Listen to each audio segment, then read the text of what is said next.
Good morning, everybody. Thank you for joining us in the first in a series of CA Plex CA2E community webcasts based on the in-person user conference from back in June.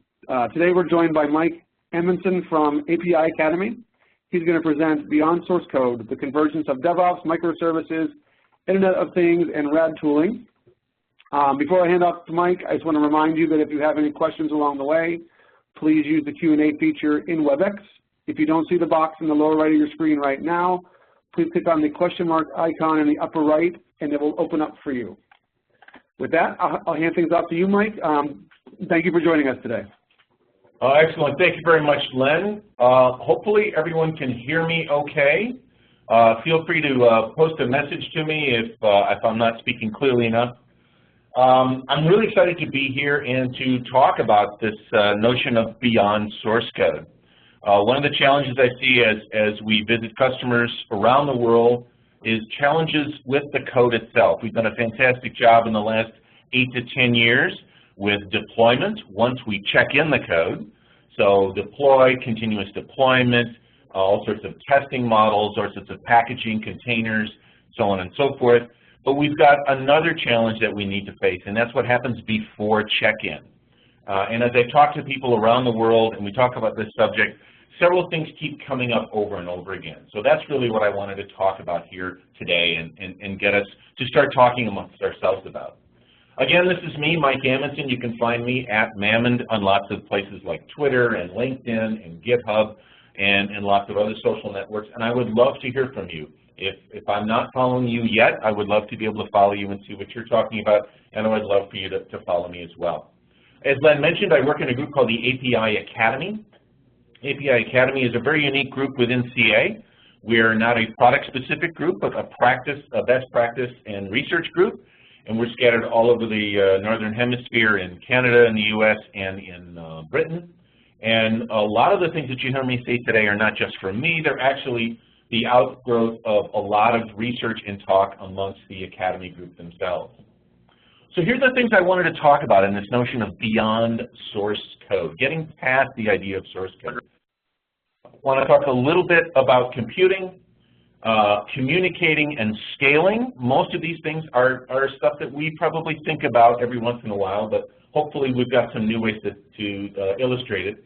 And then I also want to talk about my own little topic, artisanal Luddites, which is just another attempt to take some more memes, some more common words, and give us a new spin on it. What are artisanal Luddites and how do we recognize them? And finally talk a little bit about the future of code. What is the future of writing code or programming itself?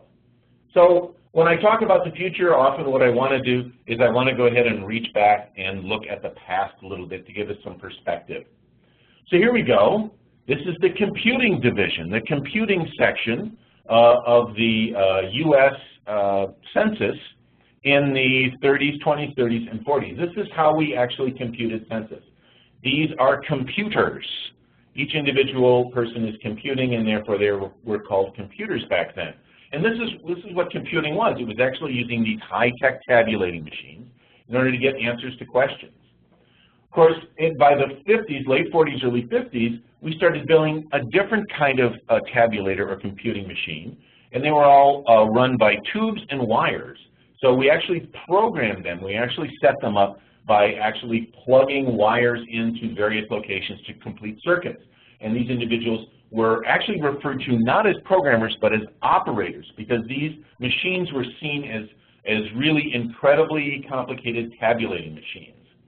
And in fact, one of the very first operators, Kay McNulty, explained what their job was. It was to figure out how the machine works, and then that meant you could figure out how to program it. And the earliest operators, Kay McNulty and several other people, really were operating on this notion of a mental model that matched reality. The actual computer circuits was the computer program. There was a direct mental model between what we saw and what we worked on. Here are several other operators. These are the operators that actually worked out the trajectory for missiles in the late 50s and early 60s. Here, Jennings, Westhoff, and Lichterman are posing in 1946. working out the very first programs, and I love how, I think that's Westcott in the front, how she's mugging for the camera, just to let everybody know there's a bit of athleticism involved. These women used to actually crawl inside the machine behind these walls in order to make sure they could figure out where circuits go. This is how much they had to know about the way the actual machine was built. And every machine, the ENIAC and all these other early machines, were custom-built machines, bespoke machines. The way we think of writing programs today, that's how they actually built machines. Because there was no source code in this process. In fact, the program was the machine. In other words, the way the machine was built was the program that it actually executed.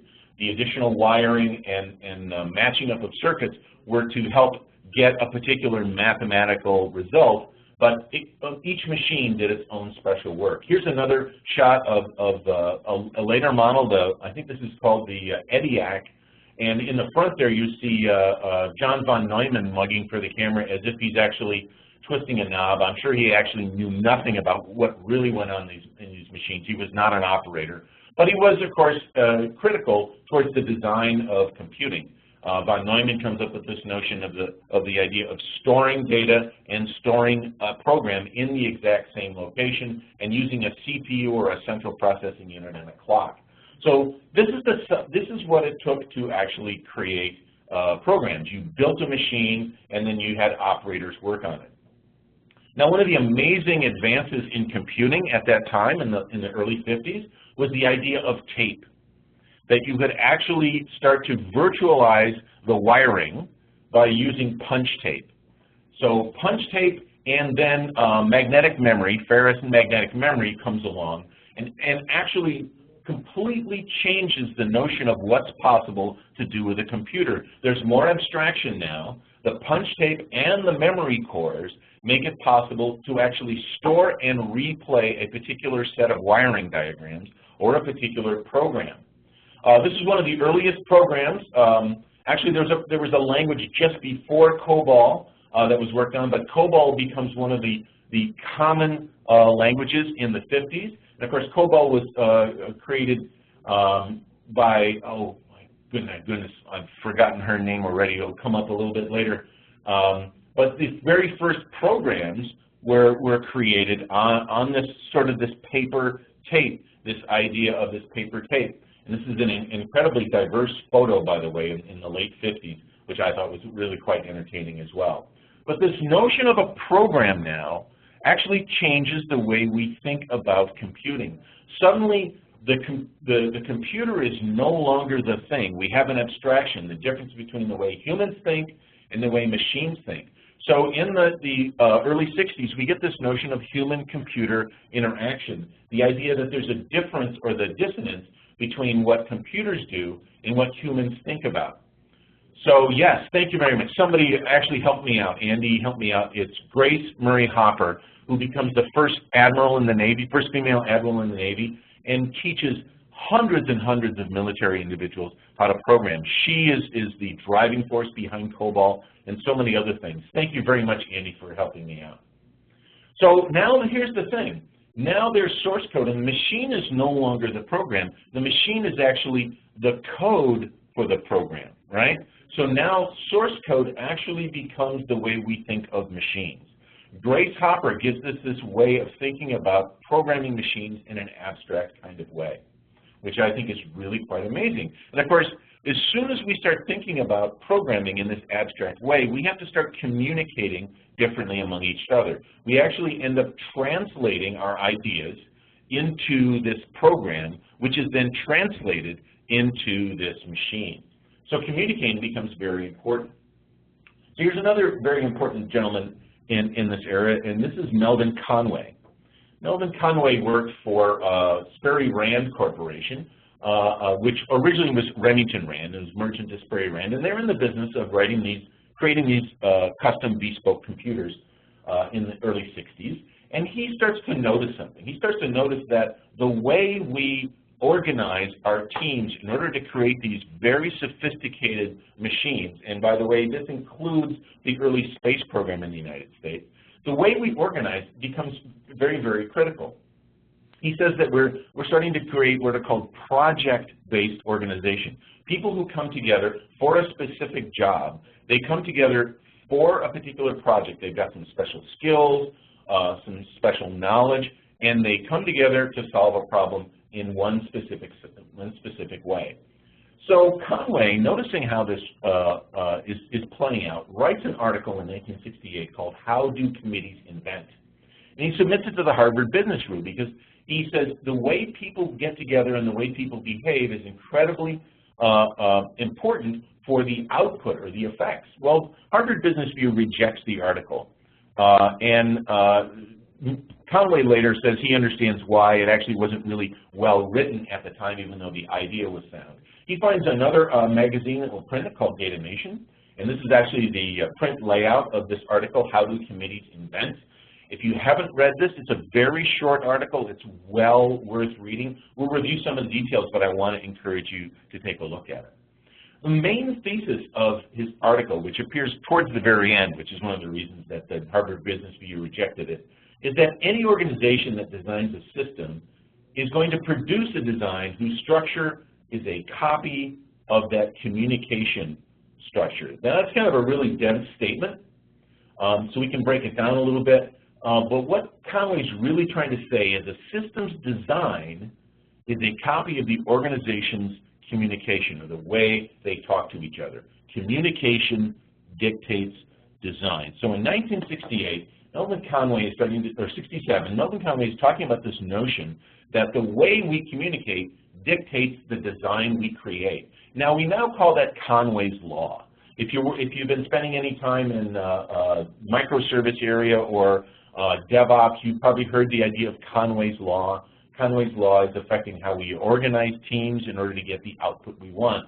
Well, Conway's Law is more than half a century old. And in fact, another person who talked about this, the first person who actually sort of claimed it as a law, Conway's Law, was Fred Brooks, when he wrote his book, The Mythical Man Month. The Mythical Man Month is an incredible book in the 70s. And the story that we remember from Fred Brooks is adding manpower to a late software project makes it later. This is a sort of an axiom that we've probably all experienced. This notion that just because we're running late, adding 5 more people to it doesn't help. The sort of simple joke is you can't turn a pregnancy into a 1-month operation by adding 9 women. There are certain things that take time, and it turns out that the reason adding people makes things later is because of what Brooks called the intercommunication formula. There's a pattern. As you add more people to the group, there are more communication paths. And there's this sort of stepwise order of magnitude on communication, from 5 to 15 to 50 to 150, where you get an order of magnitude, 10, 100, 1,200, 11,000 different communication paths. Adding more people adds more cost to communication. Communication dictates design. So this takes me to one more person who talks a lot about communication. In 1992 is Canadian Robin Dunbar. Robin Dunbar does a lot of work with communities, with social culture, and he spends a lot of time with primates. And he comes up with this idea that our brains are actually wired. There's a limit to the number of stable relationships that we can maintain due to our brain size. He does a bunch of work that talks about brain size and the size of social groups. We won't spend a lot of time in this, but it's well worth taking a look at this, because it really follows Conway and Brooks in an almost straight line. Now, you might have actually heard of Dunbar's number. Dunbar's number says there's about a max of about 150 people that we can maintain personal relationships with. After that, we sort of have just sort of general ideas of who we are. We don't remember people very well. There's some other ones that we won't get a chance to spend a lot of time on, but this Dunbar's number affects a lot of social groups online as well. So Dunbar has these ideas about intimates and trusteds and close friends and casual friends. And you might notice that there's a relationship between these numbers, 5, 15, 35, and 150. They look incredibly similar to the orders of magnitude that Fred Brooks had talked about almost 20 years earlier. So this is something that's happened over and over again. And if we think about our careers in the computing business, we've come up with this many, many times. The size of the group affects the output. Communication dictates design. So there are many aspects of this that we need to kind of keep in mind. So this communication dictates design is Conway's first law, but there are some other ones that are very, very interesting that he talks about in that same paper. I love his second law. There's never enough time to do something right, but there's always enough time to do it over. Actually, I think he told me that he attributes this, he learned this from somebody else when he was working at Sperry Rand, but it's this notion that we recognize probably very well ourselves. We won't, that's okay, don't worry about it, we'll get it right in version 2. There's really not a lot of time for this, so what we'll do is we'll just skip over it for now. We have all these ideas. We basically do trade-offs. There's a great pattern in safety management in large-scale systems like power plants and nuclear weapons and all these other things called the efficiency-effectiveness trade-off. It was talked about by Aaron Hollnagel. Aaron Hollnagel is actually a real hero of the DevOps space, talking about making trade-offs and creating resilient systems. So this sort of follows the same line. Conway also has another law. This is a rather interesting one. There's a homomorphism between the graph of a system and a graph of an organization. What he means is there's a similarity. There's almost a one-to-one relationship between what the system looks like and what the design is, how the design team is organized. You can actually transfer without any loss of fidelity between one and the other model. This is an example from his own paper where he talks about the way you organize a team. This design organization is going to create, you've got 3 different units. You got the logistics group and the services A and B. You're actually going to get a logical system that looks just like it. You actually have a team that does the user programming and a team that does the system and engineering. You're actually going to get an output that looks exactly like that. Eric S. Raymond, who is a big sort of leading light in the open source era in the very beginning, ESR, he explained it this way. If you have 4 groups working on a compiler, you get a 4-pass compiler. Back in the 90s, we all wrote compilers. So the idea was if you had 3 groups working on it, you'd get a 3-pass compiler. There is a direct relationship between the team and what we produce. And finally, the 4th law, which is a little bit more rangy, is the idea that things disintegrate over time. The structures of large systems disintegrate during development more so than small systems. During development, this is really, really important. This is something we probably also have experienced in our lives. This project keeps going on and on. This project is actually getting more disorganized as we get closer to the end. We've probably always seen something like this. Conway talks about a couple of different reasons. The realization that it's going to be really big and the pressure we have internally means that we're going to assign too many people, which of course is Brooks' law, right? Because adding people slows things down. The second reason is that we have this huge sort of management that we want to organize, so we create this large communication structure, and because we have so many people, then that structure is going to break down because we can't keep track of that much information. The more people we have to deal with, the actual harder it gets. And then finally, the third reason is, as we've seen before, that the system will actually produce something that's based on the organization, and if the organization is disintegrating, if the organization is breaking down, then the quality of the software will continue to break down as well. I used to work on some projects for Microsoft, and one of the rules they had was that you had to get in and out quickly. You had to complete the project quickly because the longer you worked on it, the more buggy it got, because communication dictates design. So we've moved from this notion of how computing used to be the process of actually knowing what a machine was to having a sort of an abstract version of it. And in that abstraction, communication becomes really, really important in the process. So the machine now is actually the organization, whereas originally the machine was just the thing you programmed, then it was the source code is what you focused on. What Conway and Brooks and Dunbar are telling us is that the organization is what you're really programming. If you look at a lot of what's going on in DevOps, what is happening in DevOps is a focus on culture, is a focus on people, is a focus on teams. That's because the organization is what you're programming, is what you're trying to create. And that leads us to the other big thing I wanted to talk about in this talk, and that is the idea of scaling. Scale as in scale free. There's this phrase called scale free that came up in the 90s and the early aughts. There's a certain kind of network. It's a scale free network that is based on this notion of a power law. This is actually the power law. I don't have a lot of math, so I can't really explain this to you. But the verbal explanation of it, this comes from two people, Albert and Barabasi, who wrote a paper. I think it was in 2000. We'll see it in a second. Basically, they pointed out that networks of machines together are not actually random. That in fact, what happens is they cluster around these certain nodes that get more connections than others. And that's a scale-free network. And the best example of a scale-free network is actually the World Wide Web. You've probably seen something that looks like this. This graph, the big line that goes way up on the left, that's referred to as the hockey stick graph. There's a nonlinear relationship between the number of connections and the number of users. And the bell curve is sort of on the bottom, sort of the classic case where things are randomized and then they trail off at the end. What happened is Albert and Barabasi said that what you really want to focus on was the left side of this diagram, the notion of the nodes that get the most connections. And it turns out that connections on a network, like the World Wide Web, are not equally distributed. The nodes that get the most connections, or the servers that get the most users, or the pages that get the most views are actually much more important. And it turns out Google made billions by paying attention to this one simple law.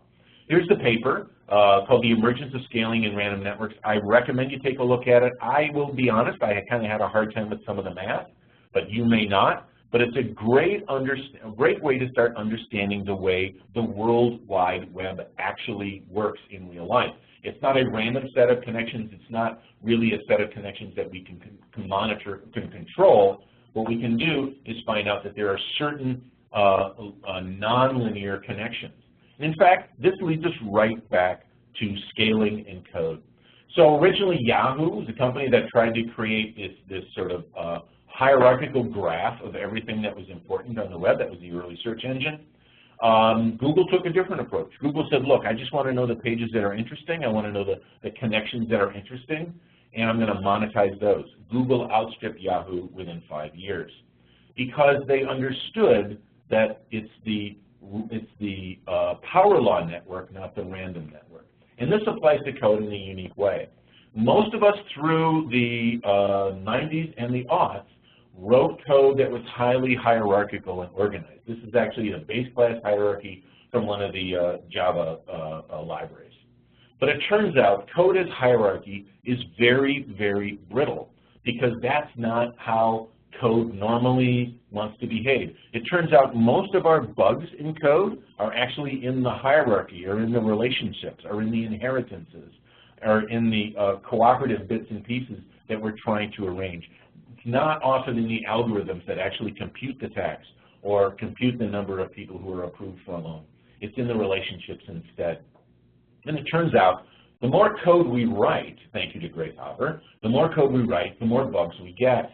This is a classic industry average. It's really hard to beat this number, about 15 to 50 errors per 1,000 lines of code. We've thought about all sorts of ways to get better at this, but it's really, really difficult to do this. And in fact, bug hunting before release is a matter of diminishing returns because there's so much code out there, there's so much information out there, the pace of change is so fast, the pace of release is so fast, that the attitude has been changing about that. So what we have now are tools that allow us to release code quickly and actually kill code when it goes bad. What we do is we test for resiliency rather than necessarily than accuracy. Because code, it turns out, is actually not the solution. Writing more code is not the solution. Code is actually the source of big problems. And it's getting rid of code that actually gets rid of most of the bugs. The less code we write, the less hierarchy or brittle dependency that we build into a system, the less likely it is to fail. And that leads to another principle, and that is that the next big thing is small. The next big thing in the way we're going to build tools and the way we're going to build systems is focusing on the small, not the large. The way to scale up in a big way is to think small. And I don't just mean microservices. I don't just mean small handheld devices. I thought this was really a curious device. I don't even mean this notion that there are going to be these nanoparticles flying around inside of us and doing all sorts of cool things. What I really mean in small is no code. We really need to think about the notion of not writing code. And that takes me to the sidebar that I wanted to cover, and that is this notion of artisanal Luddites. What is an artisanal Luddite? Well, here's a picture of Ned Ludd. Ned Ludd is this sort of character through history. He actually did exist as a person. People who followed him were fighting against this notion of labor economizing devices that were sort of pushing them out of their jobs. Ned Ludd has been kind of turned into this historical character that's actually some of a caricature of what was going on. People were losing their jobs. The economy was messed up and plummeting, and people were being put out onto the streets by this new technology. So there was even this notion that people would come along and destroy, and originally it was loom machines. It was actually cloth-making machines, weaving machines, but it eventually grew into lots of other things. So this notion of being disintermediated by technology was happening, 200 years ago. Right? This is not something new for us. Those of us who are challenged by the on-demand economy, by automation and so on and so forth, worried about what's ahead of us, we need to check out what happened 200 years ago. Now, at the same time, while these Luddites are thinking about how can I sort of get beyond this idea of this labor-saving technology, I also want to talk about this word artisanal, which has been coming up quite a bit over the last 10 years or so. And there are lots of definitions, there are lots of ways to think about it. Made in a traditional or non-mechanized way is how most of us see it used in advertising and packaging today. There's even a thing called the slow programming movement, which is sort of artisanal in its nature, emphasizes the careful design and software testing and thinking and quality, that speed is not important, that what's important is actually taking some time and care. So this relates to us in a couple of different ways. And one of the ways is I want to talk about Charles and Ray Ames. Charles and Ray Ames were these designers. If you know anything about like the typical office chairs from the 60s and early 70s, most of our office culture, our office furniture comes from the Ameses. What works good is better than what looks good, because what looks good can change. What works good will always work. So what they're really saying is it's better to make something that works really well than it is to focus on how pretty it is or how beautiful it is. And this has affected a lot of culture. This is an Ames chair. You've probably seen these. You've probably sat in chairs of this kind of design. This is the classic, one of the classic chairs that the Ames designed that we would recognize, say, from any period piece from the 1960s, such as Mad Men. Most of the Mad Men furniture was actually Ames furniture or copies of Ames furniture. Even that frosted glass that you see there in the background, that was an Ames design invention that we saw all through the 60s and 70s. Ameses actually were hired by IBM to do a retrospective on computing and to advise IBM on how to design computer interfaces. So the Ames were actually very much tied up in our own work. There's a great published version of their live show that display that they used to have at the IBM building. It's called The Computer Perspective. I highly recommend you take a look at it. It gives you a real sense of how machinery and computing changed over time. Now, there's another piece to this story. Steve Jobs has been attributed to this phrase, but lots of people have mentioned it. Everybody should learn how to program because it teaches you how to think. Well, I'm okay with that idea, but I want to point out something. That just like programming, everyone should learn to play a musical instrument, everyone should learn to deal with some kind of visual art, everyone should learn to write poetry or prose, all for the same reason, that all those things are life skills. And the ability to think is a life skill. And it's important to keep in mind that life skills are not livelihoods. We don't all need to become programmers, just like we don't all need to become musicians. But it would be great if all of us understood how that worked. And that leads to a really important point. There are all sorts of things that we sort of worry about now in the future about what machines are going to do. Elon's made this comment about machines and automated cars. Most of us are kind of worried about what's going to happen between man versus machine. I love this. This is actually a performance artist who has this routine where he goes out and actually sharpens a pencil against, sort of like in a contest against an automated pencil sharpener, right? Sort of making fun of this notion about how we're pitted against machines. We don't need to be pitted against machines. We need to make machines our allies, our extensions. I won't get a chance to talk about them, but Douglas Engelbart had this notion of augmenting human intelligence with machines. So machines are not our enemies. We don't need to be Luddites about it. We don't need to be artisanal. We don't need to be focusing on programming like it's the actual thing that we need to protect over time. We need to think about how we can make machines our allies and how we can scale up and communicate and compute. And that leads me to the last thing I wanted to talk about, and what I call the future of code. So the opposite of artisanal programming is what? If we look at all of these things, all these deployments, all these notions of how much is going on, what's really happening is we're automating all sorts of processes of computing. And right now we've been focusing on automating from the check-in point to release to production, what we now call DevOps, which is originally called Agile IT because it grew out of the Agile movement. So Agile IT is like really important, this idea of DevOps. So I need to talk about DevOps again for a minute, but I want to talk about DevOps in the sense of code, not in the sense of deployment and release. So DevOps is a way of thinking about a system rather than an individual unit. DevOps is a way of thinking about how different machines interact, different programming pieces interact, not about a single program or a single machine. A second principle, these are from Gene Kim. This is a wonderful blog post, The 3 Ways. I definitely think you should read it. The second one is to think about feedback loops and amplifying them, knowing as soon as possible what the effects of your operation are. This is why it's so important in DevOps to have logging and dashboards, because I can tell immediately if a machine I just put in is misbehaving and I can take it out. I can tell immediately if a test hasn't passed. I can tell immediately if we're not hitting our rhythm of releasing at least once a day or so on and so forth. And finally, along with systems thinking and feedback loops, it's this culture of continual experimentation and learning. Facebook calls it fail fast.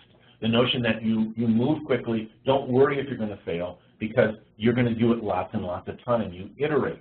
Ronnie Mitra, part of our team, talks about iteration as a fundamental aspect of design. Thomas Edison, the classic story is that he had 10,000 attempts before he finally figured out how to make the light bulb. And somebody said, does that mean you failed over 9,000 times? He said, no, I just learned 9,999 ways to not create the light bulb. So this idea of not worrying about failure is really important, because in a healthy system, failure is isolated. We're not drilling a hole in the bottom of a boat. What we're doing is testing something out. We're trying something out. So one of the things that we learned from the ops movement, I call it the ops movement, is that we can reduce costs and we can increase speed and we can improve safety and resiliency and provide visibility and feedback. This is what DevOps teaches us. So how did we reduce costs? Netflix shows us that they moved everything to virtual machines. They reduced a huge amount of cost in the system by virtualization. They virtualized the hardware. How do they increase speed? They create this automated pattern of using version control and continuous organization and quality checks and approvals and productions and all these other steps. They increase speed by automating the deployment process. It's not a manual process anymore. How do they improve resiliency? By relying on a huge amount of automated tests. By automating a lot of testing, bench testing, we reduce the need for humans to go through this drudgery. And finally, improving visibility by getting lots and lots of logging and then being able to go back and look at all that information. So cost, speed, resiliency, visibility, these are critical for the way the ops movement has been able to make huge strides in the last 8 years. The challenge is we're not seeing the same behaviors and tools in the dev movement. And that's the opportunity for us to reduce costs, increase speed, improve resiliency, and provide feedback for developers, not for the deployment system. We have not focused on this yet, and the companies that understand this and start to work on this, they are going to be the ones that make the next leap ahead. They'll be the next Netflix, the next Etsy, the next Facebook. That's the real challenge that we have in front of us. So virtualization is a fantastic way to reduce costs by virtualizing systems, by virtualizing APIs, by virtualizing components on the system, even virtualizing the data. We can get a lot more done quickly. I don't have to have the full system in place.